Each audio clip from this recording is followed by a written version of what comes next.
മലബാറിലെ +1 സീറ്റ് പ്രതിസന്ധിയെ ചൊല്ലി സംസ്ഥാന സർക്കാരിനെതിരെ ഗുരുതരമായ ആരോപണങ്ങളാണ് ഇപ്പോൾ UDF നടത്തിക്കൊണ്ടിരിക്കുന്നത്. വിവിധ വിദ്യാർത്ഥി സംഘടനകൾ ഇക്കാര്യത്തിൽ പരസ്യമായി തന്നെ പ്രതിഷേധവുമായി രംഗത്തുണ്ട്. ഈ ഒരു പശ്ചാത്തലത്തിൽ കഴിഞ്ഞ LDF സർക്കാരിലെ ഉന്നത വിദ്യാഭ്യാസ മന്ത്രി കൂടിയായ Thavanur MLA doctor KT Jaleel നമ്മളോടൊപ്പം ചേരുന്നുണ്ട്. മുസ്ലിം ലീഗ് ഉൾപ്പെടെയുള്ള സംഘടനകൾ ഈ ഒരു +1 സീറ്റ് പ്രതിസന്ധിക്ക് സംസ്ഥാന സർക്കാരിൻ്റെ കെടുകാര്യസ്ഥയാണ് കാരണമെന്നാണ് ചൂണ്ടിക്കാണിക്കുന്നത്. നിരവധി വിദ്യാർത്ഥികൾ സീറ്റ് ലഭിക്കാതെ പുറത്തു നിൽക്കുന്നുണ്ട് എന്നുള്ളത് വസ്തുതയുമാണ്. എങ്ങനെയാണ് ഈ ഒരു സാഹചര്യത്തെ വിലയിരുത്തുന്നത്? അതോടൊപ്പം തന്നെ ഈ രാഷ്ട്രീയ ആരോപണങ്ങൾ എങ്ങനെയാണ് നോക്കിക്കാണുന്നത്? മലപ്പുറം ജില്ല ഏറ്റവും അധികം ജനസംഖ്യയുള്ള സംസ്ഥാനത്തെ ജില്ലയാണ്. ഏതാണ്ട് 50 ലക്ഷത്തോളം ആളുകളാണ് മലപ്പുറം ജില്ലയിൽ അധിവസിക്കുന്നത്. ഇത്രയുമധികം ജനങ്ങളുള്ള വേറൊരു ജില്ലയുമില്ല. അതുകൊണ്ട് തന്നെ വിദ്യാഭ്യാസ രംഗത്ത് അതിൻ്റേതായിട്ടുള്ള ഒരു സൗകര്യം ഒരു കാലത്തും മലപ്പുറം ജില്ലയിൽ ഉണ്ടായിട്ടില്ല. നമുക്കറിയാം, വിദ്യാഭ്യാസം ഏറ്റവും അധികം കൈകാര്യം ചെയ്ത പാർട്ടി മുസ്ലിം ലീഗാണ്.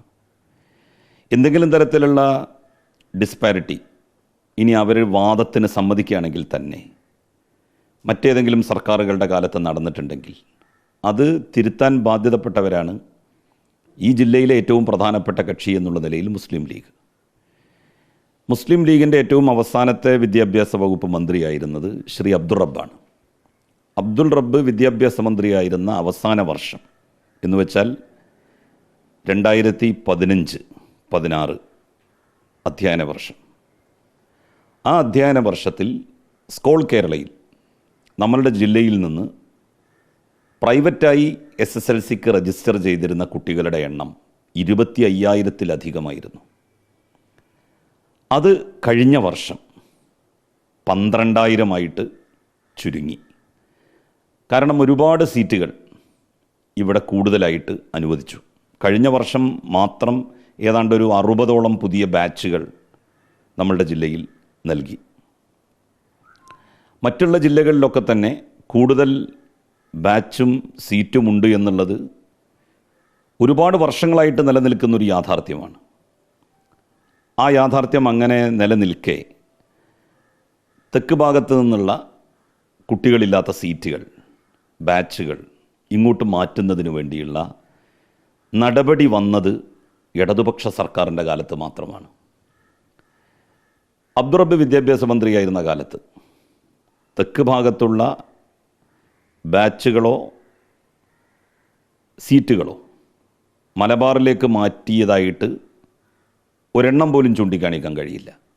അവിടെയുള്ളത് അവിടെ നിലനിർത്തി, ഇവിടെ കൊടുക്കുമ്പോൾ അവിടെയും കൂടുതൽ കൊടുത്തു.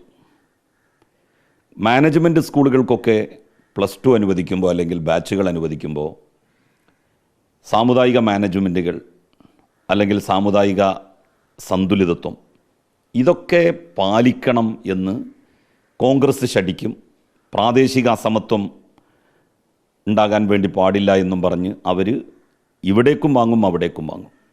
കേരളത്തിൽ ഏതാണ്ട് 189ഓളം പുതിയ ഹയർ സെക്കൻഡറി സ്കൂളുകൾ മലബാറിൽ മാത്രം അനുവദിച്ചത് MA ബേബി വിദ്യാഭ്യാസ മന്ത്രിയായിരുന്ന കാലത്താണ്. അതിനുശേഷം കഴിഞ്ഞ 1ാം പിണറായി സർക്കാരിൻ്റെയും 2ാം പിണറായി സർക്കാരിൻ്റെയും കാലയളവിൽ നിരവധി പുതിയ ബാച്ചുകൾ അനുവദിച്ചു, പുതിയ സ്കൂളുകളും അനുവദിച്ചു. അധികവും അത് ഗവൺമെൻറ് സെക്ടറിലാണ്. എയ്ഡഡ് സെക്ടറിൽ കഴിഞ്ഞ പുതിയ ബാച്ചുകൾ അനുവദിച്ചപ്പോൾ നൽകിയിട്ടുണ്ട്. എന്നാലും ഇവിടുത്തെ വിദ്യാഭ്യാസ പ്രശ്നം, ഹയർ സെക്കൻഡറി പഠന സൗകര്യത്തിനുള്ള പ്രശ്നം അവശേഷിക്കുകയാണ്. അപ്പോൾ ഈ പ്രശ്നം സർക്കാർ അഡ്രസ്സ് ചെയ്യുന്നുണ്ട്. ഘട്ടം ഘട്ടമായിട്ട് മാത്രമേ നമുക്ക് ഈ അസന്തുലിതാവസ്ഥ പരിഹരിച്ചു കൊണ്ടുവരാൻ വേണ്ടി കഴിയുകയുള്ളൂ. ഇനിയിപ്പോൾ ഈ വർഷം സത്യത്തിൽ കുറച്ച് കുട്ടികളുടെ പ്രശ്നം ഉണ്ടാകും, അത് സ്വാഭാവികമാണ്. എന്നാൽ അടുത്ത വർഷമാകാൻ പോകുമ്പോഴേക്ക് 10ാം ക്ലാസ്സിൽ മിനിമം മാർക്ക് വരുന്നു എന്നാണ് കേൾക്കുന്നത്. ഇപ്പോൾ നിലവിൽ തിയറി എക്സാം കുട്ടികൾ സ്വന്തമായിട്ട് എഴുതി കിട്ടുന്ന പരീക്ഷയിലെ മാർക്കും അവരുടെ CE മാർക്ക് എന്ന് വെച്ചാൽ ഇൻറ്റേർണൽ അസസ്മെൻ്റായിട്ട് കണ്ടിന്യൂസ് ഇവാലുവേഷൻ്റെ ഭാഗമായിട്ട് ടീച്ചർമാർ, അധ്യാപകർ കൊടുക്കുന്ന മാർക്കും ഇത് രണ്ടും കൂട്ടിയാണ് ഇപ്പോൾ ജയാപജയങ്ങൾ നിശ്ചയിക്കുന്നത്. പക്ഷേ ഇനി അങ്ങനെയല്ല. അടുത്ത വർഷം മുതൽ മന്ത്രി തന്നെ പറഞ്ഞത് തിയറി എക്സാമിന് മിനിമം 12 മാർക്ക് ഓരോ സബ്ജക്റ്റിലും ആക്കാൻ വേണ്ടി പോകുന്നു. അങ്ങനെയുള്ള കുട്ടികൾ മാത്രമേ ഉപരിപഠനത്തിന് യോഗ്യരായിട്ടുള്ളവരായി ഉണ്ടാകൂ. ആ പരിഷ്കാരം അടുത്ത വർഷം വരികയാണെങ്കിൽ, ഇപ്പോൾ നമ്മൾ തെക്ക് ഭാഗത്ത് വളരെ കൂടുതൽ സീറ്റുകൾ ഒഴിവായിട്ട് കിടക്കുന്ന സ്ഥിതി ഉണ്ടാകും. ഇവിടെയും നമ്മളുടെ പ്രശ്നം ആ ഘട്ടത്തിൽ സമ്പൂർണ്ണമായിട്ടും പരിഹരിക്കപ്പെടുന്ന സാഹചര്യവും ഉണ്ടാവാനുള്ള സാധ്യത ഉണ്ട്. എന്നാൽ പോലും ഈ ഒരു വർഷം കുട്ടികൾ അങ്ങനെ അനാഥമാകാൻ വേണ്ടി പാടില്ല. ഉപരിപഠനത്തിന് സൗകര്യം ലഭിക്കാത്ത സ്ഥിതി ഉണ്ടാകാൻ പാടില്ല. അതുകൊണ്ട് ഈ വർഷം അവർക്ക് താൽക്കാലികമായിട്ട് പഠിക്കാനുള്ള, അടുത്ത വർഷം ഒരു പരിഷ്കാരം വരുന്നു എന്നുള്ളത് ശരി, പക്ഷേ ഈ വർഷം ഈ കുട്ടികൾക്ക് പഠിക്കാനുള്ള സൗകര്യം ഉണ്ടാവണം. അത് സർക്കാർ തീർച്ചയായും തെക്ക് ഭാഗത്ത് കഴിഞ്ഞ പ്രാവശ്യം ചെയ്തതുപോലെ തന്നെ ഒഴിവായി കിടക്കുന്ന ബാച്ചുകൾ ഇങ്ങോട്ട് മാറ്റും. അതാണ് കാർത്തികേയൻ നായർ കമ്മിറ്റിയിൽ വളരെ പ്രധാനപ്പെട്ട ഒരു ശുപാർശയായിട്ട് പറയുന്നത്. നമുക്ക് പുതിയ സ്കൂളുകളും പുതിയ ബാച്ചുകളും ഒന്നും അനുവദിക്കേണ്ട. നിലവിൽ വളരെ കുറഞ്ഞ കുട്ടികളിൽ മാത്രം പ്രവർത്തിക്കുന്ന 1 കുട്ടി, 2 കുട്ടി, 5 കുട്ടി, ആ 5 കുട്ടിയെ ഒന്നുകിൽ അതേ സ്കൂളിലെ തന്നെ ബാച്ചിലേക്ക് മാറ്റാം, അതല്ലെങ്കിൽ തൊട്ടടുത്ത സ്കൂളിലെ ഇതുമായി ബന്ധപ്പെട്ട ബാച്ചിലേക്ക് അവരെ മാറ്റാം. അങ്ങനെ മാറ്റിക്കൊണ്ട് അത്തരം ബാച്ചുകൾ ഇങ്ങോട്ട് താൽക്കാലികമായിട്ട് കഴിഞ്ഞ പ്രാവശ്യം ചെയ്തതുപോലെ തന്നെ ചെയ്ത് മാറ്റിക്കൊണ്ടുവന്ന് അത് വേണമെങ്കിൽ എയ്ഡഡ് സ്കൂളുകളിലേക്കും മാറ്റാം. ഈ ഒരു 1-2 വർഷത്തെ പ്രശ്നം മാത്രമല്ലേ ഉണ്ടാവും. അങ്ങനെ സീറ്റുകളുടെ പ്രശ്നം പരിഹരിക്കാൻ സർക്കാർ മുന്നോട്ട് വരും എന്ന് തന്നെയാണ് എൻ്റെ ഉറച്ച വിശ്വാസം. കാരണം ഈ കാലയളവിനുള്ളിൽ ഉണ്ടായിട്ടുള്ള ഒരു ഗ്രാഫ് നമ്മൾ നോക്കുകയാണെന്നുണ്ടെങ്കിൽ 5 വർഷം UDF 2011 മുതൽ 16 വരെ ഭരിച്ചു. ആ സമയത്ത് എത്ര സീറ്റുകൾ കൊടുത്തു, എത്ര ബാച്ചുകൾ കൊടുത്തു? അതിനുശേഷം ഈ കഴിഞ്ഞ 5 വർഷം എത്ര ബാച്ചുകളും എത്ര എണ്ണവും കൊടുത്തു? അപ്പോൾ അവർക്ക് കത്തിയും കഴുത്തും UDFൻ്റെയും മുസ്ലിം ലീഗിൻ്റെയും കയ്യിലായിരുന്ന കാലത്ത് അവർക്കിതൊന്നും ഒരു വിഷയമേ അല്ലായിരുന്നു. ഇപ്പോഴാണ് ഇത് ഒരു വലിയ പ്രശ്നമായിട്ട് അവർ ഉയർത്തിക്കൊണ്ടുവരുന്നത്. എന്തായാലും ഈ ജില്ല ഉണ്ടാക്കിയത് ഇടതുപക്ഷത്തിന് മുൻതൂക്കമുള്ള സർക്കാരാണ്. ഈ ജില്ലയിൽ വളരെ പ്രധാനപ്പെട്ട എല്ലാ കാര്യങ്ങളും നടന്നത് ഇടതുപക്ഷം ഭരിക്കുന്ന സമയത്താണ്. 967 ഏറ്റവും അധികം സർക്കാർ സ്കൂളുകൾ മലപ്പുറം ജില്ലയിൽ ഉണ്ടാകുന്നത്. അന്നും EMS ആയിരുന്നു മുഖ്യമന്ത്രി, CH ആയിരുന്നു വിദ്യാഭ്യാസ മന്ത്രി. അപ്പോൾ ഈ ജില്ലയുടെ പരാധീനതകൾ പരിഹരിക്കുന്നതിന് ഇടതുപക്ഷം എന്നും മുന്നിൽ നിന്നിട്ടുള്ള ചരിത്രമാണുള്ളത്. അതിൽ നിന്ന് ഭിന്നമായി ഒന്നും ഇക്കാര്യത്തിലും ഉണ്ടാവില്ല. ഈ മലബാറിനോട് ഈ ഒരു വിഷയത്തിൽ പ്രത്യേക അവഗണന സംസ്ഥാന സർക്കാർ സ്വീകരിക്കുന്നുണ്ടെന്നാണ് മുസ്ലിം ലീഗ് ഉൾപ്പെടെ ചൂണ്ടിക്കാണിക്കുന്നത്. സമസ്തയുടെ വിദ്യാർത്ഥി സംഘടനയായ SKSS ഉൾപ്പെടെ ഇതിൽ പരസ്യമായി ഇന്നലെ ഒരു നൈറ്റ് മാർച്ച് ഉൾപ്പെടെ മലപ്പുറത്ത് സംഘടിപ്പിച്ചിരുന്നു. അക്കാര്യത്തിൽ എങ്ങനെയാണ് ആ ഒരു വിഷയത്തെ വിലയിരുത്തുന്നത്? അങ്ങനെ ഒരു പ്രത്യേക അവഗണനയുണ്ട്. അത് ഇക്കാര്യം ചൂണ്ടിക്കാണിക്കുന്ന കഴിഞ്ഞ ദിവസം വിദ്യാഭ്യാസ മന്ത്രിയായ VS ശിവൻകുട്ടിയുടെ ഒരു പ്രതികരണം ഉൾപ്പെടെ മുൻനിർത്തിക്കൊണ്ടാണ്. അദ്ദേഹം മലപ്പുറം എന്ന് പറഞ്ഞുകൊണ്ട് ആ നിലയിൽ വികാരം കൊള്ളേണ്ട ആവശ്യമില്ല എന്നുള്ളൊരു പ്രതികരണം അദ്ദേഹം നടത്തിയിരുന്നു.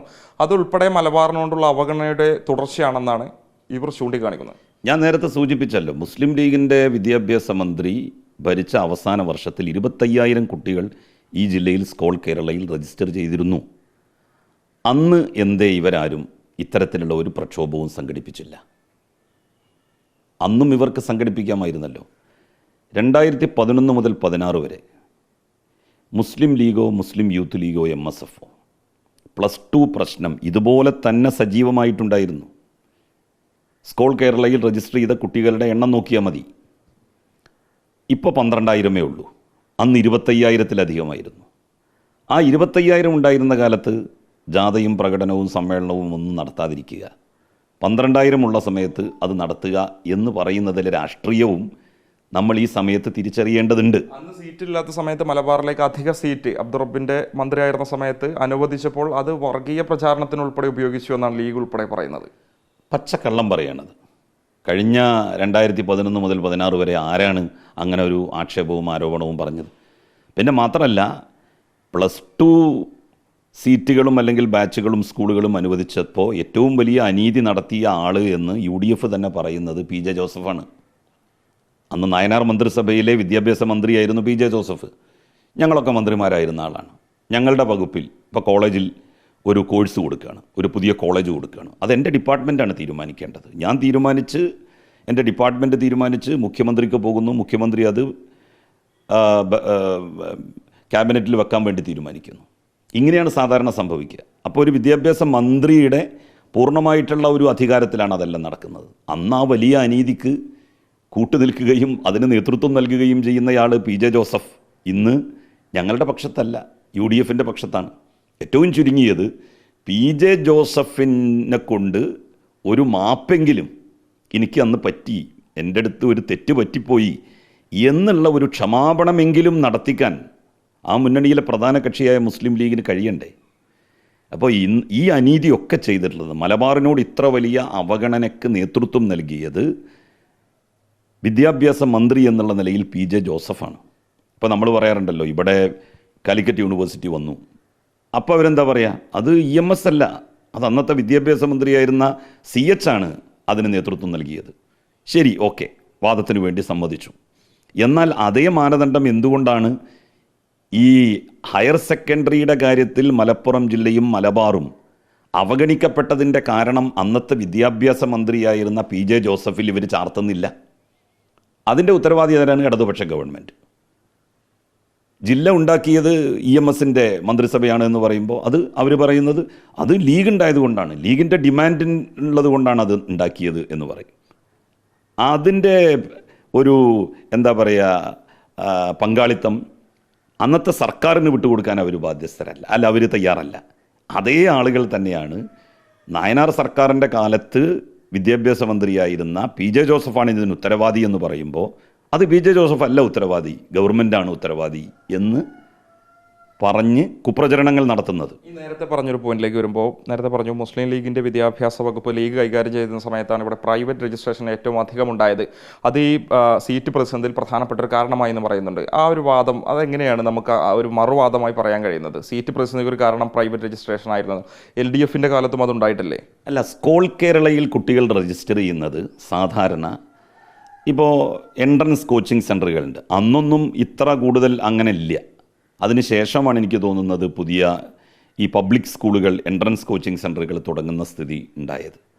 അന്ന് 25,000 കുട്ടികളാണ് മലപ്പുറം ജില്ലയിൽ സീറ്റ് കിട്ടാതെ സ്കൂൾ കേരള എന്ന് പറയുന്ന പ്രൈവറ്റ് രജിസ്ട്രേഷൻ സംവിധാനത്തിൽ രജിസ്റ്റർ ചെയ്തിരുന്നത്. നിങ്ങൾക്ക് നോക്കിയാൽ അറിയാം, 2011 മുതൽ 2023 വരെ 2023 വരെ ഒരു 17 വർഷത്തെ കാര്യങ്ങളെടുത്ത് പരിശോധിച്ച് നോക്കിയാൽ ഒരു 13-14 വർഷത്തെ അല്ലെങ്കിൽ ഒരു 17 വർഷത്തെ കാര്യങ്ങളെടുത്ത് പരിശോധിച്ച് നോക്കിയാൽ നമുക്ക് പിന്നെ വ്യക്തമായിട്ട് മനസ്സിലാക്കാൻ വേണ്ടി പറ്റും സ്കൂൾ കേരളയിൽ രജിസ്റ്റർ ചെയ്ത കുട്ടികൾ എത്രയായിരുന്നു ഓരോ വർഷവുമെന്ന്. അതുകൊണ്ടാണ് ഞാൻ വളരെ കൃത്യമായിട്ട് പറയുന്നത്, അബ്ദുറബ്ബ് വിദ്യാഭ്യാസ മന്ത്രിയായിരുന്ന 2015-16 അധ്യയന വർഷത്തിൽ 25,000-ലധികമായിരുന്നു ഇവിടെ നിന്ന് സ്കൂൾ കേരളയിൽ രജിസ്റ്റർ ചെയ്ത കുട്ടികളുടെ എണ്ണം.